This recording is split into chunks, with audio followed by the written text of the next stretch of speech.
Welcome बच्चों। आज हम लोग सॉल्व कर रहे हैं कृषि विज्ञान अभ्यास कार्य पुस्तिका कक्षा 7 इकाई 8। पाठ का नाम है प्राकृतिक आपदाएं। प्रश्न 1, निम्नलिखित प्रश्नों के सही उत्तर के सामने सही का निशान लगाइए।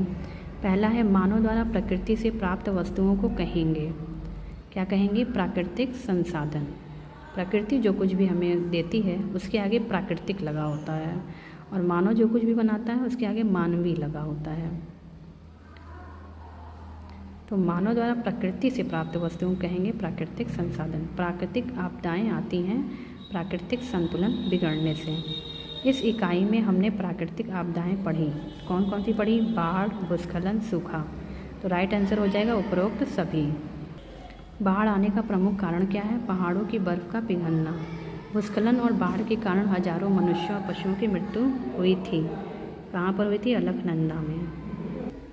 प्रश्न नंबर 2 है रिक्त स्थानों की पूर्ति कीजिए। भारत में कृषि प्रायः पर निर्भर करती है मानसून। सूखा एक आपदा है प्राकृतिक आपदा। बड़ी बड़ी चट्टानों का टूटकर गिरना कहलाता है भूस्खलन। मानसून विसंगति के कारण किसानों को खरीफ की फसल का समुचित लाभ नहीं मिलता है। उद्योगों द्वारा अत्यधिक मात्रा में कार्बन डाइऑक्साइड गैस छोड़ने के कारण पृथ्वी का तापमान अत्यधिक हो जाता है। प्रश्न नंबर 3 है सही पर सही और गलत पर गलत का चिन्ह लगाना है। अनावृष्टि बाढ़ का प्रमुख कारण है। अनावृष्टि मतलब कम वर्षा, तो ये गलत है। जाड़े के मौसम में वर्षा से गेहूं और अन्य फसलों में अच्छी वृद्धि होती है। सही। वृक्षारोपण कम करने से वर्षा में वृद्धि की जा सकती है। गलत। भूस्खलन में अनेक कारण और दशाएं एक साथ कार्य करते हैं। सही। प्राकृतिक आपदाओं से सिर्फ किसानों को नुकसान होता है। गलत।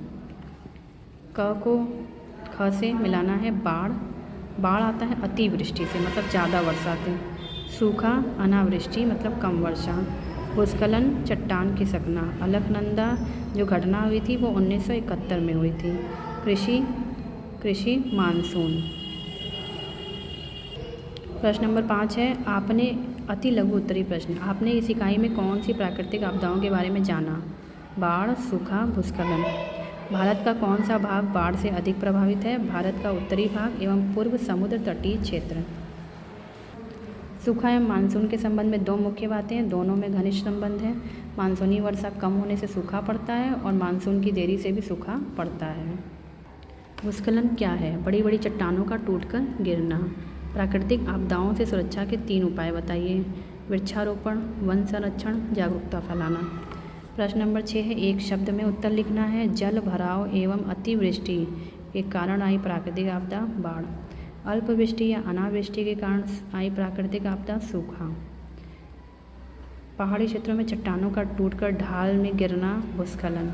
कम वर्षा होना कहलाता है सूखा। वृक्षों को लगाकर हम पृथ्वी के तापमान को कम करते हैं, इससे कमी आती है किसमें? प्राकृतिक आपदा में। बेमेल छाटना है बाढ़। प्राकृतिक आपदाएं सूखा, भूस्खलन। प्राकृतिक आपदाएं वृक्षारोपण, वृक्ष संरक्षण, ग्लोबल वार्मिंग, बांध बनवाना। Global warming. अनावृष्टि, सूखा, बाढ़, भूस्खलन। प्रश्न नंबर 8 है बच्चों चित्र को समझकर उत्तर दीजिए। प्राकृतिक आपदा, तो 3 प्राकृतिक आपदा हमने इस पाठ में पढ़ी है, बाढ़, सूखा, भूस्खलन। अगला चित्र है वर्षा जल से संबंधित आपदाएं। वर्षा जल से संबंधित क्या होता है? बाढ़ आता है, जन धन की हानि होती है, खरीफ की फसल नष्ट हो जाती है और देश की आर्थिक स्थिति पर बुरा प्रभाव पड़ता है।